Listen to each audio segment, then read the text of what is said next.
Memorial stones the title is based on this verse. We're going to read Joshua 4 through 7. Then Joshua called the 12 men whom he had appointed from the children of Israel, one man from every tribe. And Joshua said to them, "Cross over before the ark of the Lord your God into the midst of the Jordan, and each one of you take up a stone on his shoulder according to the number of the tribes of the children of Israel, that this may be a sign among you when your children ask in time to come, saying, 'What do these stones mean to you?' Then you shall answer them that the waters of the Jordan were cut off before the ark of the covenant of the Lord. When it crossed over the Jordan, the waters of the Jordan were cut off, and these stones shall be for a memorial to the children of Israel forever." Okay, so we are looking today, I want to begin and start looking at developing leaders. My father, Wayman Mitchell, saw that it was not healthy for everything in a group of churches to be centralized. One of the common themes I keep hitting is the difference between a denomination and a fellowship. A denomination is a group of churches, you have common beliefs, but they are held together primarily with central control. In many different ways, Bible school, church planting, missions, everything was centralized. So in some ways, our fellowship came out of Dad looking at what did not work well, what bothered him when he first became a pastor. So examining biblically. So one of the things is that he deliberately, from early days, began to decentralize. We talked about how he split off conferences, started conferences initially in Flagstaff and Tucson with the deliberate aim of making sure that people didn't view everything in the world has to be okayed from Prescott. He saw God's plan in discipleship, raising up workers for ministry, but he understood that discipleship is not just developing men to preach, but ultimately what you want is you want to develop leaders, men who could assume roles of leadership. And so in the late 70s, Dad started gathering some men in some meetings. These are men that he saw in them leadership potential. Started meeting with them once a year, would meet in Phoenix before the Winter Bible Conference in January. And we call these, we do this to this day, these are called leadership meetings. And primarily, he obviously chose them, but they were primarily church planters, partly because someone who's planting churches has the vision. You can't be selfish and be a church planter. You're wanting to send and give out.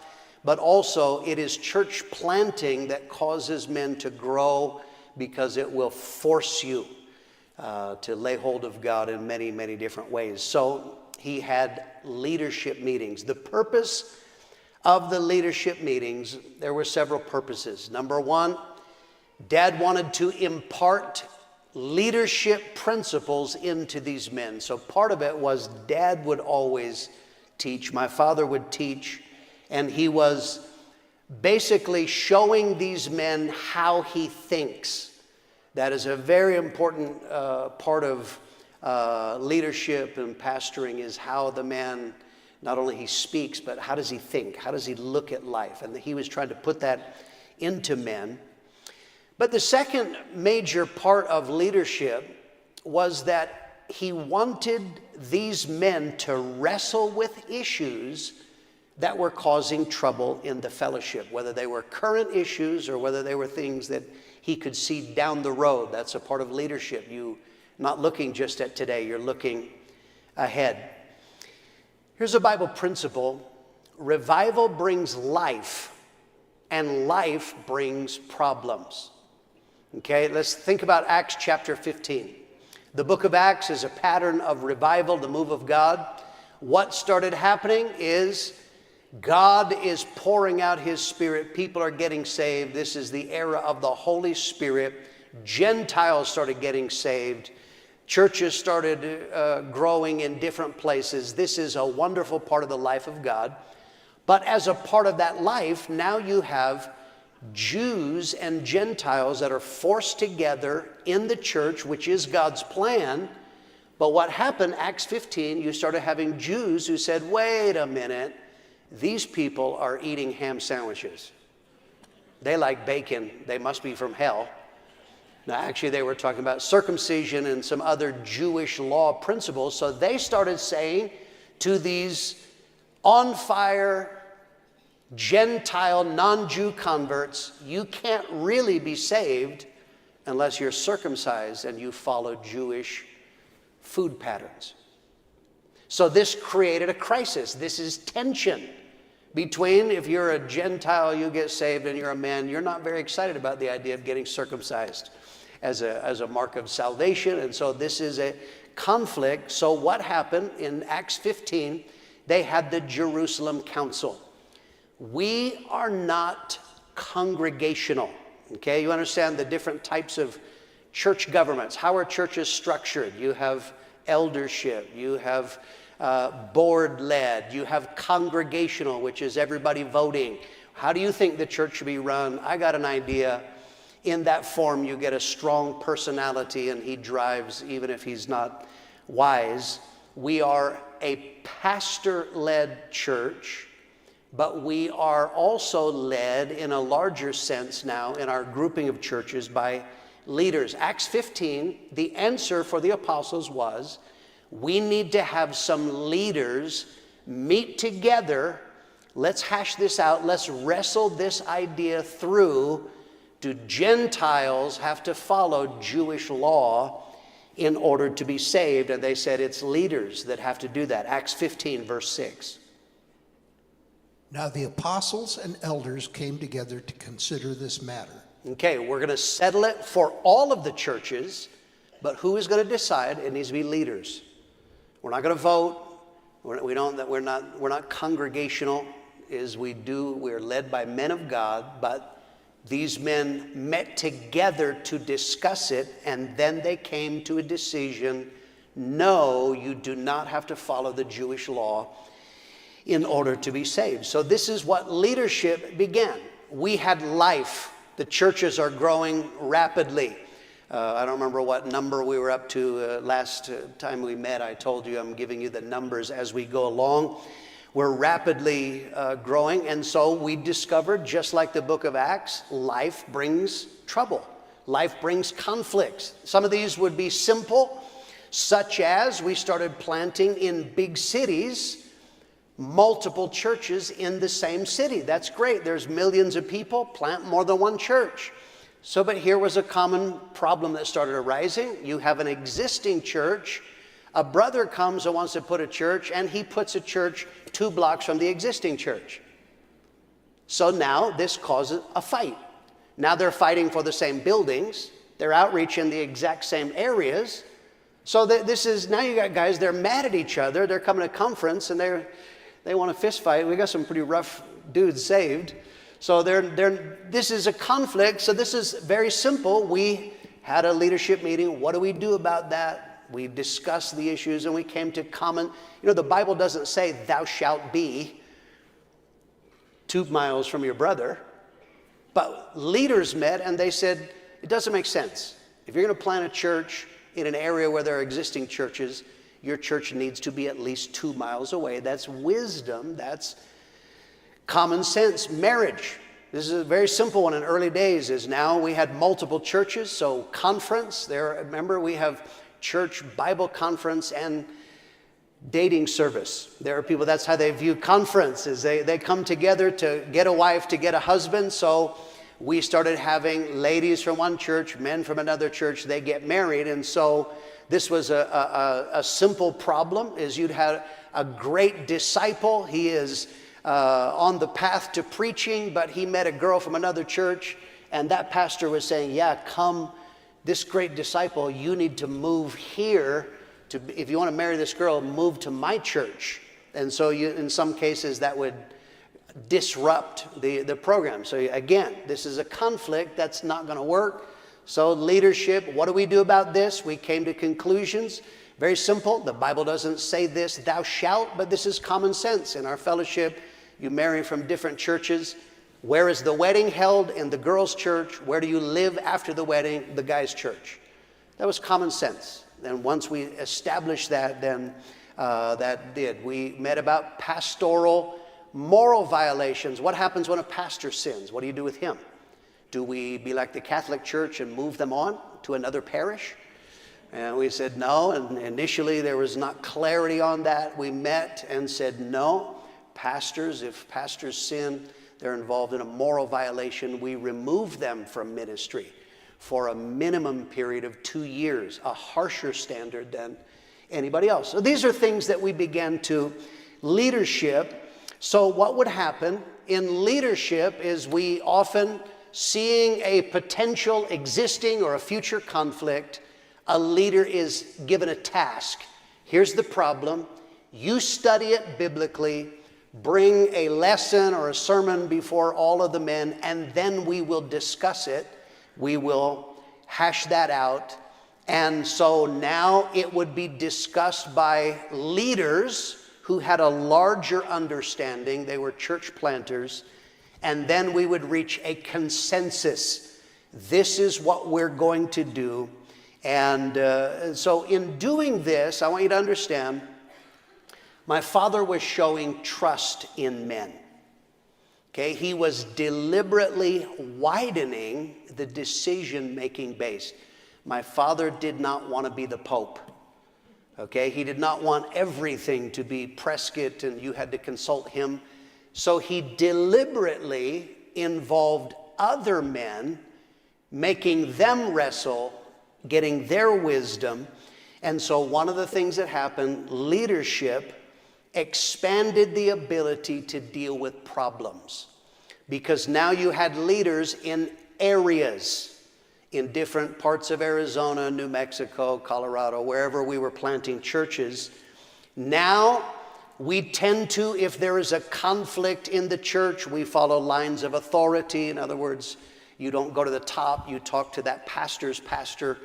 But then we also, if you had multiple churches in an area, you have an area leader. He can meet with people. He can meet with brothers. He can sort that out. So now that means you are expanding, and that was, I don't know if you understand how much that is to my father's credit. He deliberately did not want to make everything focused on him.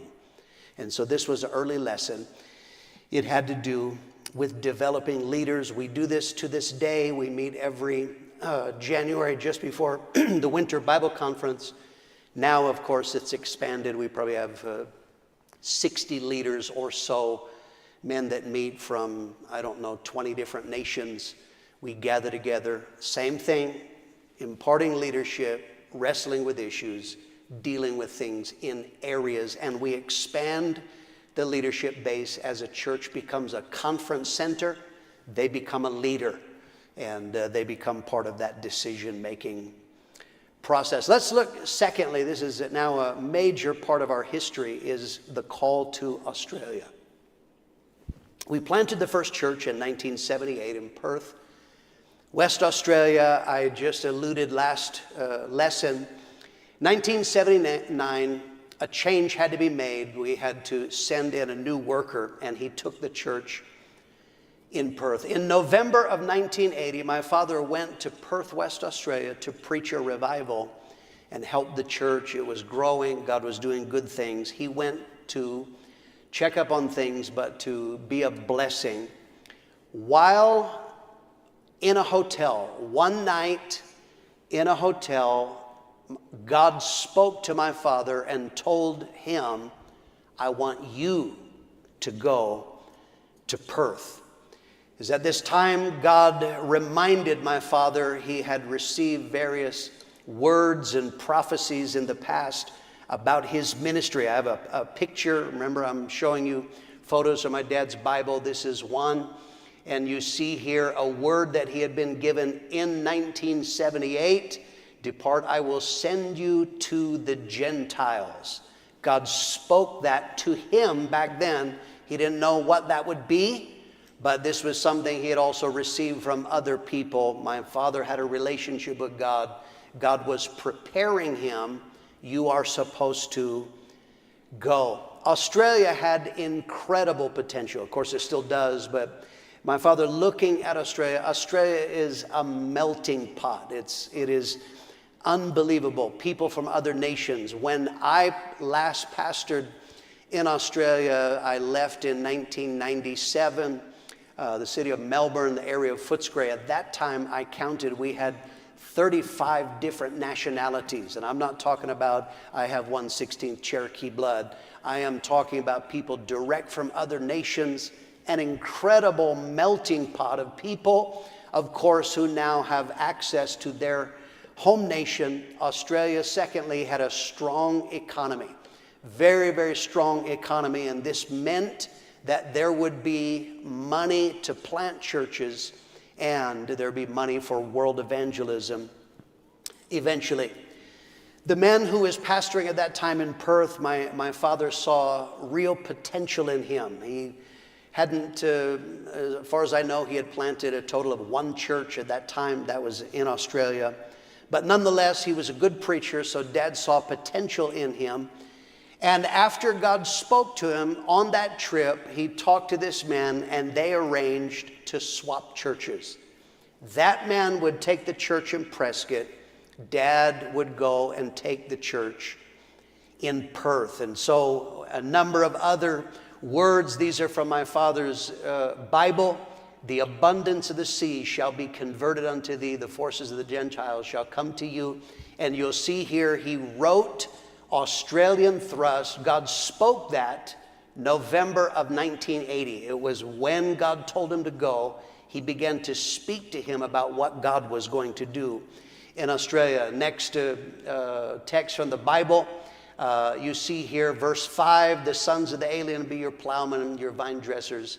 And the note that he wrote under there, the Potter's House, Asian Ministry, November of 1980. The meaning of that is Australia's on the doorstep of Asia. And my father felt that the Australian churches could make major impact in Asia. They could reach Asia from there. And so in January of 1981, by this time now we're planting churches, we're planting international churches, but on a Friday night he had the Foursquare supervisor, John Holland, came and announced that going into Perth, West Australia was Wayman and Nelda Mitchell. And you have to understand how this rocked people, rocked their world. We have the newspaper. This is the Prescott Courier. And here, Foursquare minister moves. And that article tells about that my parents were moving to Australia. This was very powerful. It rocked people in different ways, but one of the ways it rocked people was he wasn't just talking about world evangelism. He wasn't just saying, you need to go. He was doing it. My father believed in it. And Dad, from the earliest days of salvation, he loved missions. He loved world evangelism. They had missionaries that would come and speak in his home church in Phoenix, Arizona. He would talk to them. There was something in his heart that he loved that. He was stirred by T.L. Osborne Miracle Crusade footage from overseas. My father wanted to be a part of that. Of course, through discipleship, he started doing that by sending, but now here, January of 1981, he announced he was going to be going. They weren't going to leave for 5 months. They had to get their visas, and then I had to finish school for the year. But from the time that he announced that, God kept giving him words. People would give him words, or God would speak to my father in his daily Bible reading. We have some of these here. Here's Acts 2:8. Ask of me, and I'll give you the heathen for an inheritance, the uttermost parts of the earth for your possession.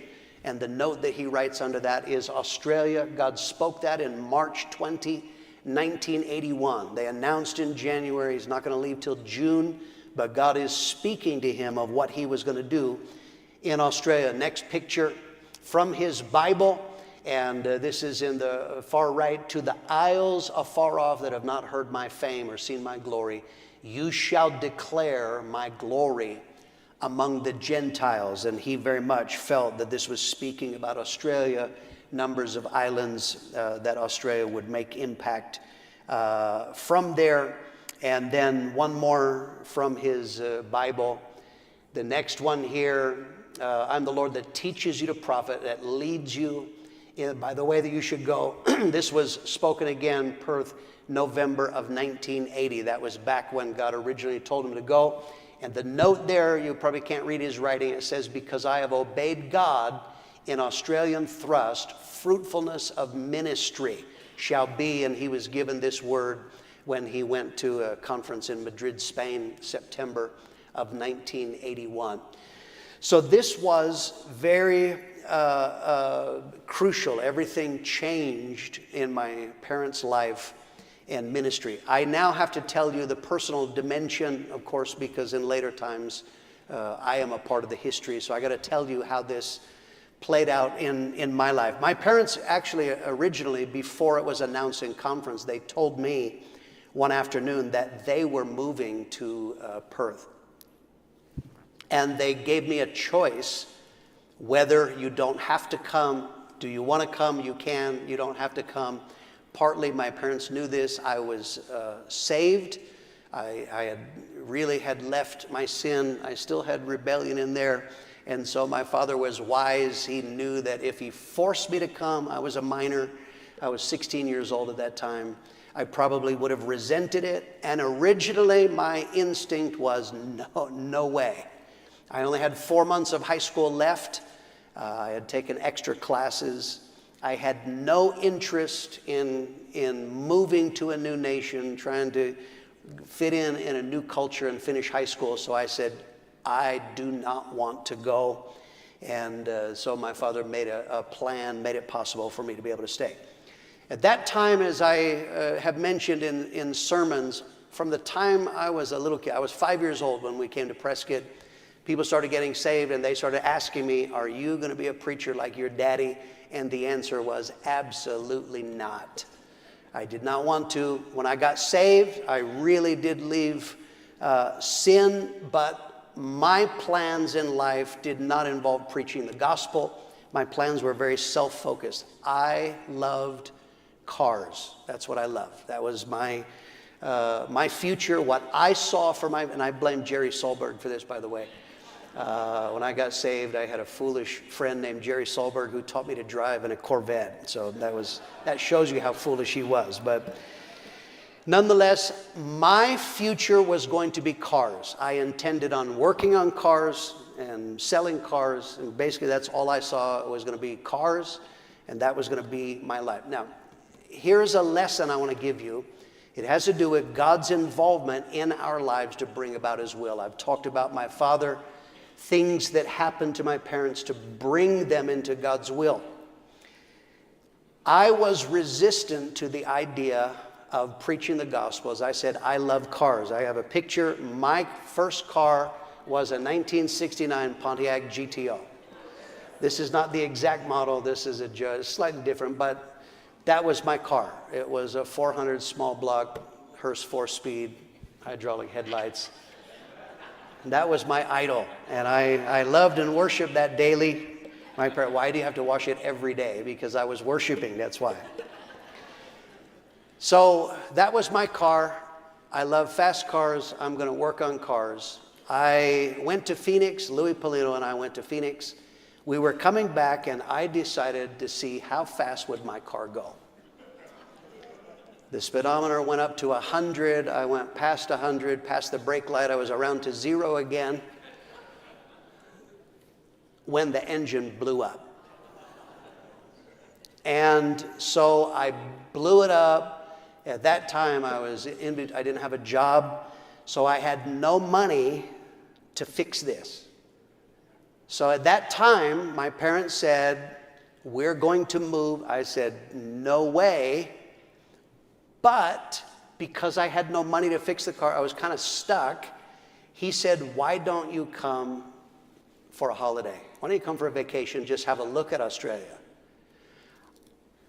If I still had that car in working order, I probably would not have gone. That car probably would have been the tipping point of saying, nope, I'm not leaving Baal there. I'm not leaving my idol here. So I wonder in the wisdom of God, you know, it was my youth and stupidity. I wonder if an angel said, go faster. To help me, because I am telling you, the fact that I blew that car up changed my life. Absolutely changed my life. So in June of 1981, finished school in May, in June of 1981, we moved to Perth, West Australia. I have some pictures of us in Australia here. Next photo, here we are in Australia. I used to have hair. I want you to know that. And I know you're jealous of my legs. Lisa married me for my legs and my money. But this is us in Perth, West Australia. My parents took over the pastorate of the church, which was located in Mount Lawley, West Australia. Next photo here. Here is my parents in. This was an old, I can't remember if it was Presbyterian building or Methodist that had gone defunct. And so here we met in this beautiful old church building. Next picture, Mount Lawley. There's young people and life. That was the building on the inside. And God was doing wonderful things. Got another picture here. Later times, we started a band. I'm skipping eras, but still while we're in that building, we formed a band called 180. And there's Paul Graham on the right, Steve Count on the left, me on the drums, Lisa singing, and that was in that building. In Australia at that time, Dad often said it was like the Jesus movement that we were birthed in 1970. It was like the Jesus movement delayed slightly 8 years or so, 10 years. The response to evangelism, concert ministry was just like the very early days of Prescott. Got some photos here, various. Here is a concert. We're doing it outside. This summertime. We had no air conditioning in that building, probably while we were doing it outside. Next photo, here's the concert inside. It was young people. This is in the fellowship hall. That's where we had our concert ministry. It was all young people. Primarily, the church is packed. It would be like hippies. These were surfers and hippies and different people, but it was absolutely alive. Next photo, here's a street outreach. In Australia, when they say mall, a mall in English nations doesn't mean a shopping center. A mall is a brick-paved street, and because it's a street, they can't keep you off it. It's a public place. Hay Street Mall in downtown Perth, we started having outreaches. Next photo. Here's Terry Slate, still in the church to this day. Terry Slate, street preaching in the Hay Street Mall. Next photo. Here I am, street preaching in the Hay Street Mall. That would obviously be a little bit later on, but I'm just showing you some of these street outreaches. Next photo. Here is Russell Plummer. Russell Plummer was one of the first converts when Ron and Susie went there. He was there from 1978, still in church to this day. Great blessing. There he is. That is either the Hay Street Mall or they built another one parallel to that called Forest Chase. So people are getting saved by the droves and radically converted. Perth is a beach city. We started doing beach baptisms. Here, this is, if you look at the Jesus Revolution, this was kind of our version of people going out to get baptized in the ocean. And we would do this primarily at a place called Scarborough Beach. Eventually, we moved the church there. Next photo, beach baptism. Here they are. This is Australia. There it is, bikinis and Speedos. That's what you do at the beach for a baptism. That's how we did it. We would do a combination. We would baptize and preach at the same time. Next photo. Here's Larry Reed in early days preaching there at the beach at a baptism. And that's what we do. Next photo. Here is us there. There's a young Steve Zapata. And there we are at a baptism. So God was doing something absolutely incredible. My reference points, when I first came here in 2004 and someone said, oh, the concert was good, and I said, why? The night before we hadn't had any visitors. I said, based on what? Hot licks on the guitar? In my reference points from Perth, people would get saved and they would get powerfully saved. It was not uncommon by the next Saturday at the concert, they would be giving their testimony. It just was a radical move of God. But the greatest thing that happened, people getting saved, was already happening before Dad got there. But what Dad did is he accelerated discipleship. And this was the previous guy was a good preacher. As I say, I only know of him ever planting one church. That was in Perth, and that was not his convert. But Dad, from the time he got there, would meet with men at breakfast, something we still do to this day. And that would be a time that men could ask questions. I have a picture. This is in later years. Some of these are pastors now, but that is what my father did from day one. When he was there, he was meeting with men to answer questions and to impart discipleship in there. Dad came and he preached again and again on destiny. He would talk about God has a plan for your life. God could use you, and would stir. And many of these were surfers that didn't work jobs. They were on the dole. They were on welfare. But he began to challenge them, get jobs. Let God use your life. And this was profound. He started doing discipleship classes regularly. Next photo. This is the building in Mount Lawley. It's a suburb of Perth. That place is holy to me. Now remember, I am going to Australia just for a look because my car is blown up.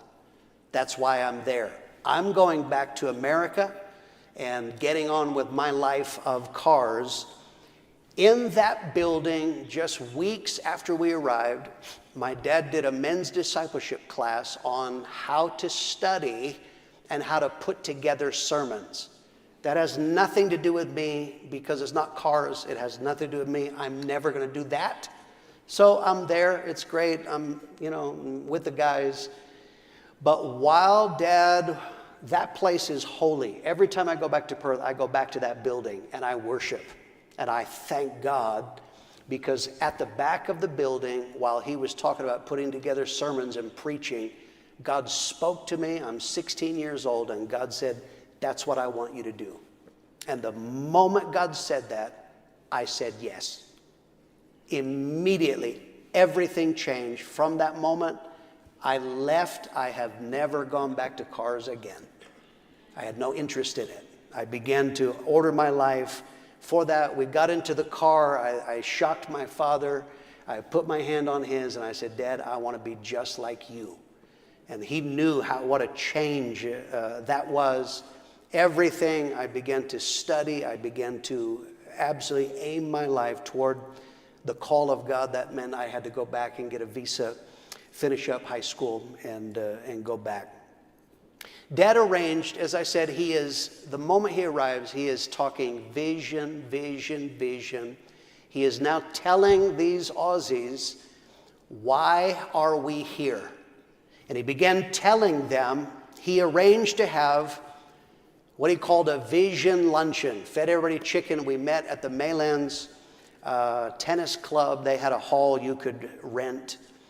And Dad started, first of all, just explaining the vision, kind of what I'm telling you. He began to tell the story and began to say, I am here to raise up Australians to reach Australia, and from Australia we will reach the world. This was incredibly moving. He put up a map of Australia. We actually have a photo here.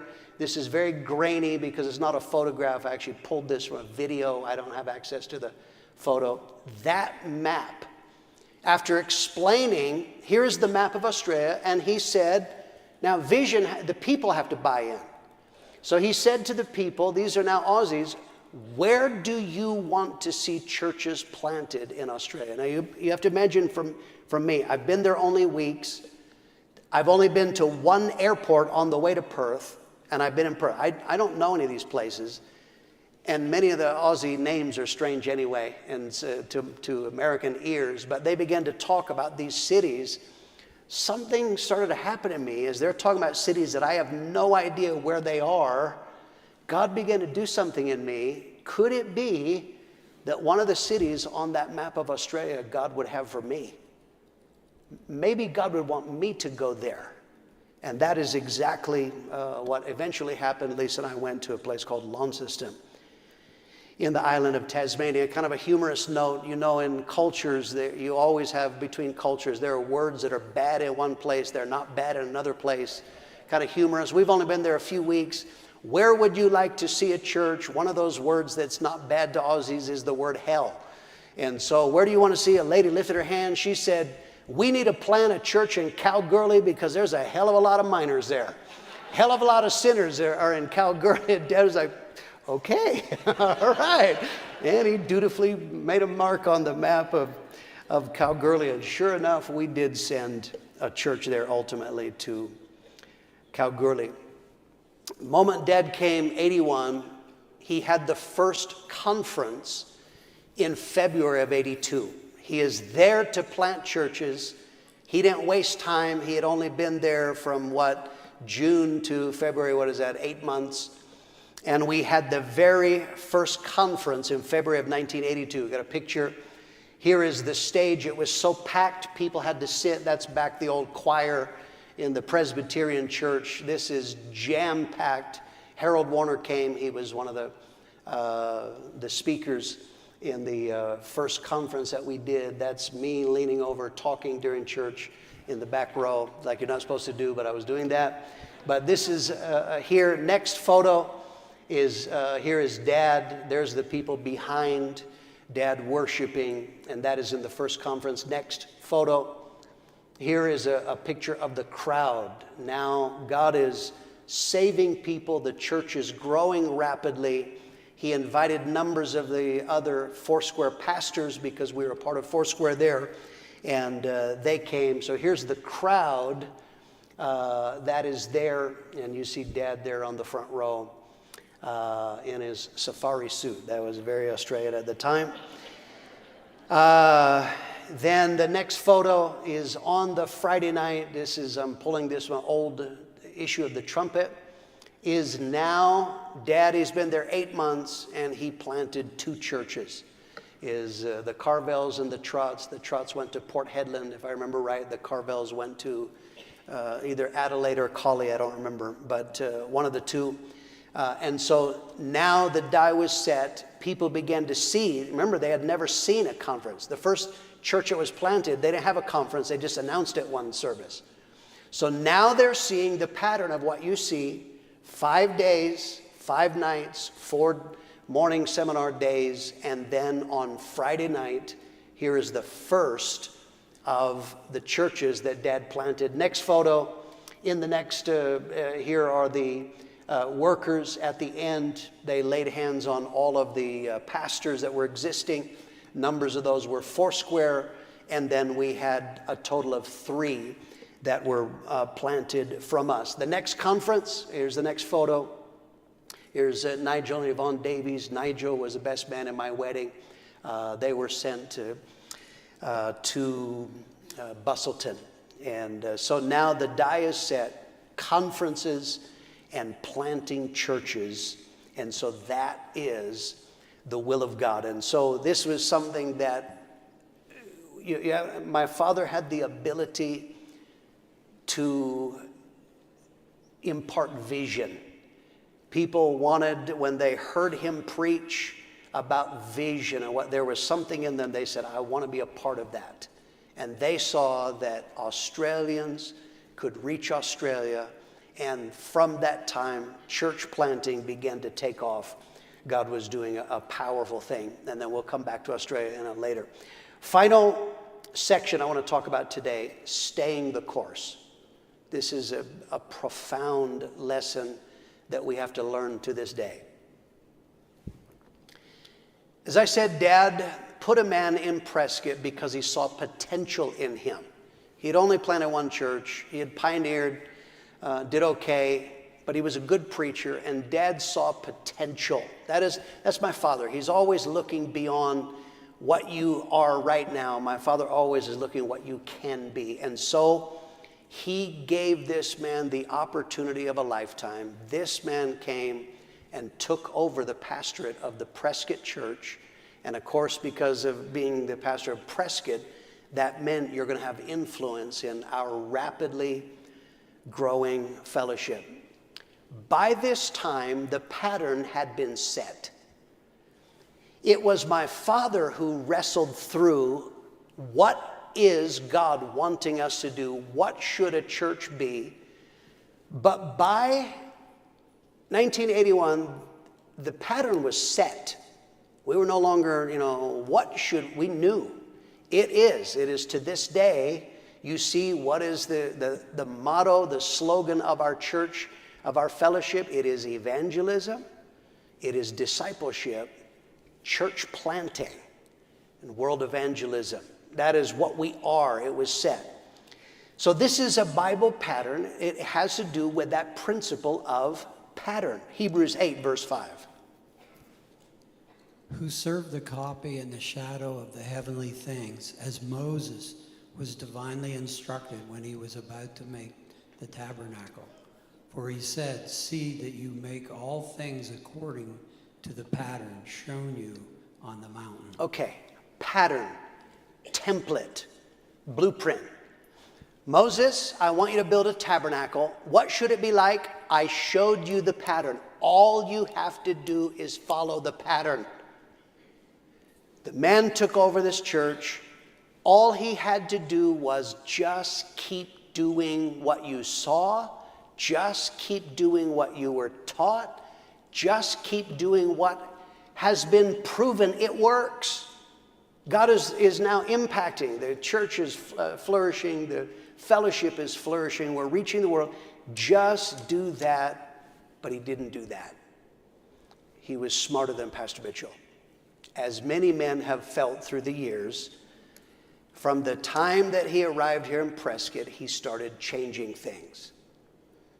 He was going to do things better. Immediately, he lessened outreach and started changing some of the outreach focus.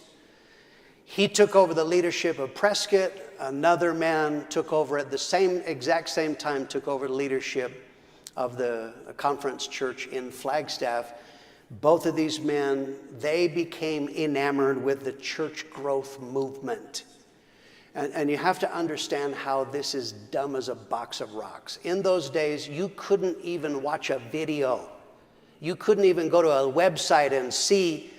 They read a book and they saw a couple of articles in a magazine. And so they proposed to change the fellowship from what was proven. Let's follow these guys that I don't even know who they are. And we're now going to do things like they say because I read it in a book. Do you understand how dumb that is? But this is the problem. He began to change.